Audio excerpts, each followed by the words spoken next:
평소에 이제 되게 이렇게 저 사람이 나를 되게 공격적이게 말을 한다 이렇게 생각을 하고 있었거든요.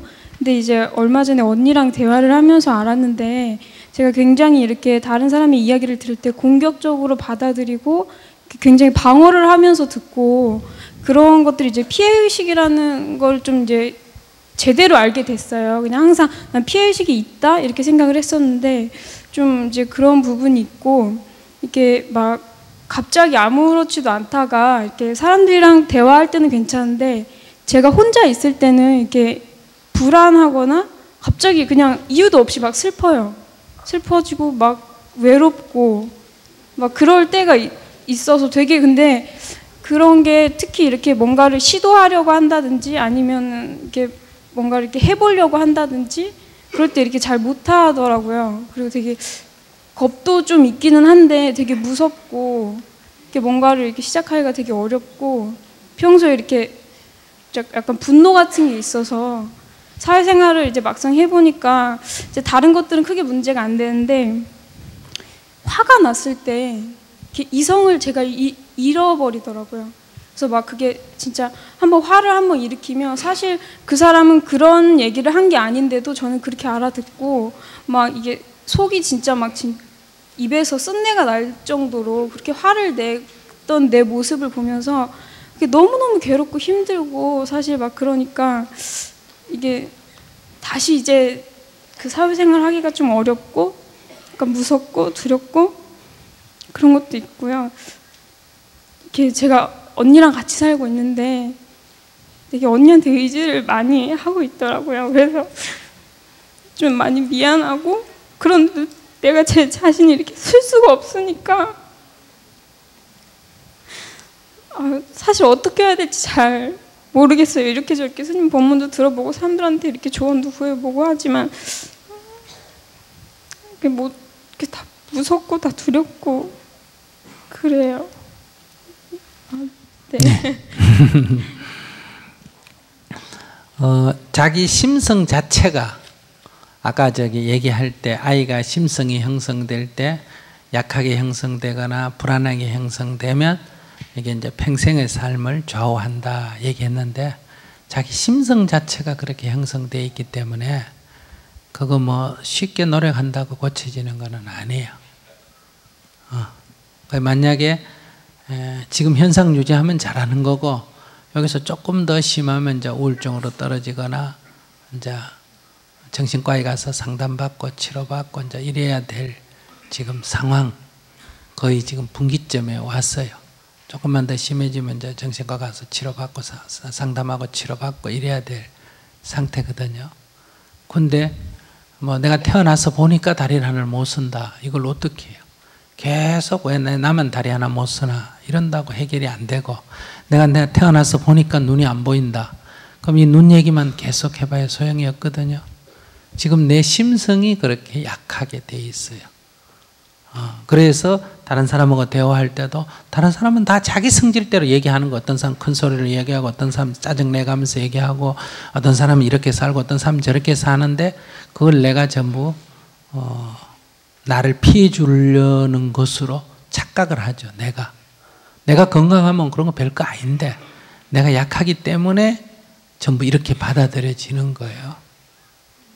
그러니까 이것은 굳이 따진다면 엄마가 아기 가졌거나 아기 어릴 때 내 어릴 때 아빠와의 갈등이 있었던 시댁과의 갈등이 있었던 자기 어떤 뭐 다른 문제가 있었던 굉장히 정신적으로 힘들게 살한 그런 상황에 있어서 내가 형성됐기 때문에 지금 어떻게 할 수가 없어요.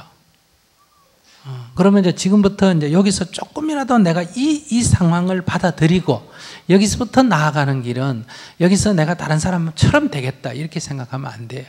다리가 하나 없으면 없는 여기서부터 내가 출발해야 되는 거예요. 그래도 자기는 일단은 육신은 멀쩡해야 안 해요. 멀쩡해요. 그것만 해도 무슨 장점이잖아. 정신도 안 좋은 데다가 육체도 안 좋고 이러면 큰 문제잖아. 그죠? 우선 몸뚱이는 괜찮다. 그죠? 눈 제대로 보여요? 안 보여요? 잘 보여요. 보인다. 말도 한다. 귀에도 들린다. 음식도 씹는 이빨도 있다. 두 손도 움직인다. 두 발도 움직인다. 이것만 해도 굉장히 좋다. 다만 이 컴퓨터 하드웨어는 괜찮은데 이 소프트웨어 프로그램이 조금 잘못 깔린 거예요. 예를 든다면 이거를 딱 인정을 하고 누가 나를 공격하거나 누가 나를 해치는 사람은 없어요. 내가 그렇게 받아들이는 거예요. 누가 나를 예를 든다면 남자가 어떤 나를 갖다가 감은 이슬로 나를 꼬셨다 하더라도 남자는 자기가 좋아 보이니까 그렇게 한 거지 나쁘다 이렇게 생각하면 안 돼요. 그건 내가 안 속으면 되니까. 여러분들 만약에 남자 사기꾼이 있다 하면 해봅시다. 주로 여자를 이렇게 호리는 사기꾼이 있다. 인물 잘났어요? 못났어요? 잘났어. 말 잘해요? 못해요? 잘해. 친절해요? 불친절해요? 친절해. 옷 잘 입었어요? 못 입었어요? 잘 입었어. 차 좋은 거 타요? 나쁜 거 타요? 좋은 거 타. 사무실에 가보면 사무실 좋아요? 나빠요? 좋아. 식당 갈 때 라면집에 데려가요? 호텔 같은 데 데려가요? 호텔 같은 데라. 기만이 좋아요? 나빠요? 좋아. 그럼 이런 남자 안 좋아할 여자 있어요? 없어요? 없지. 그래서 사기 걸리는 거예요. 그러니까 내가 내 처지를 딱 보면 이 남자가 약간 내 처지에 과하다 하면 자기가 스스로 사양을 해야 됩니다. 아시겠어요? 그러면 사기 걸릴 일은 절대로 없습니다.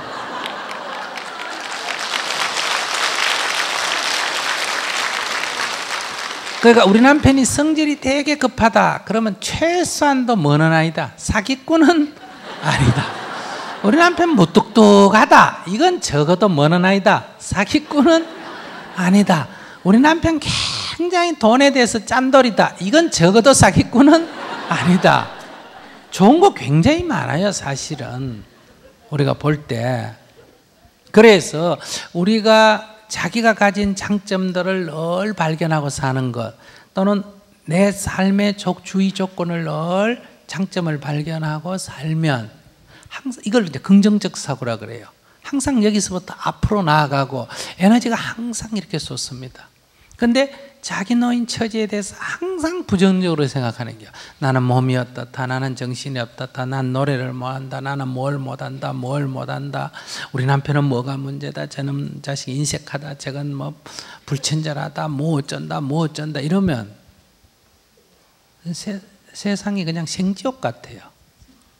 그러면 나는 왜 이렇게 태어났느냐? 내가 전생에 무슨 죄를 지어가 저런 인간 만났느냐? 왜 나는 이런 부모 밑에서 태어났느냐?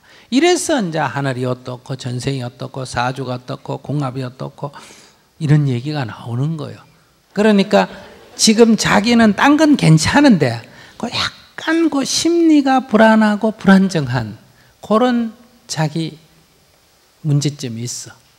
그걸 인정하고 살아라 이거예요. 그걸 인정하고 그걸 갖고 계속 문제 삼지 말고 나는 그런 게 있으니까 남이 나한테 폐를 끼치는 것 같아도 내가 퍼뜩 어떻게 생각한다.